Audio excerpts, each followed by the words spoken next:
Po rozprálese na Lachovci bolo vianočné ladenie druhou z akcií Mŕtvej kosti, o ktorú verejnosť prijavila veľký záujem. Na koncerty púchovských, považskobystrických a bolešovských amatérskych muzikantov prišlo zatlieskať viac ako 200 divákov. Hudobným večerom sa odštartoval cyklus podujatí, v ktorom by malo dostať na frak umenie stredného prúdu. Asi sa to zrodilo v hlavách všetkých nás, že v podstate mali sme nejakú dezilúziu z tej kultúry, ktorá na Slovensku je, tak sme si povedali, že je na čase ju proste pochovať a tak vznikol tento projekt Funeral Blues. Čo je vlastne pochovávanie kultúry a malo by to trvať celý vlastne budúci rok 2015. Všetky naše akcie sa ponesú v tomto duchu. To znamená, že pochovávate kultúru kultúrou?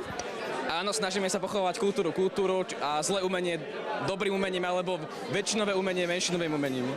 Myšlienku prišla podporiť 9 vystupujúcich interpretov zo skupení od pesničkárov až po rokové kapely.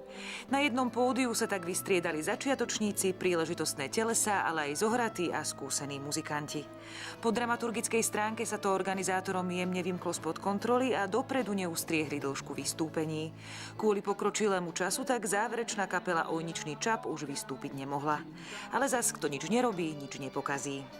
My sme asi oslovili všetky puchovské kapely, ktoré poznáme, niektoré sa sami teda prihlásili, že by chceli a v podstate nejaká dramaturgia bola čisto náhodne, že čo sme všetko dostali, tak z toho vznikol nejaký mix, ktorý tu je dneska, aby sme to snažili len upratať. Množstvo vystupujúcich ponúklo aj rôznorodosť v repertoári a žánroch. Nástrojovou pestrosťou a tradične dobrým muzicírovaním zaujala akustika deluxe, znovu zrodený DHS potešil milovníkov Hamela, prúdov a tradične ohúril kusmi Kolégia muzika a akustický blok ukončil gymnaziálny a kapela zbor, ktorý nacvičil niektoré vianočné melódie aj z DHS Pavla Stankoviča. Takisto v prvej polovici večera vystúpili aj mladí autori a interpreti, ktorých tvorbu by hudobní kritici označili za experiment.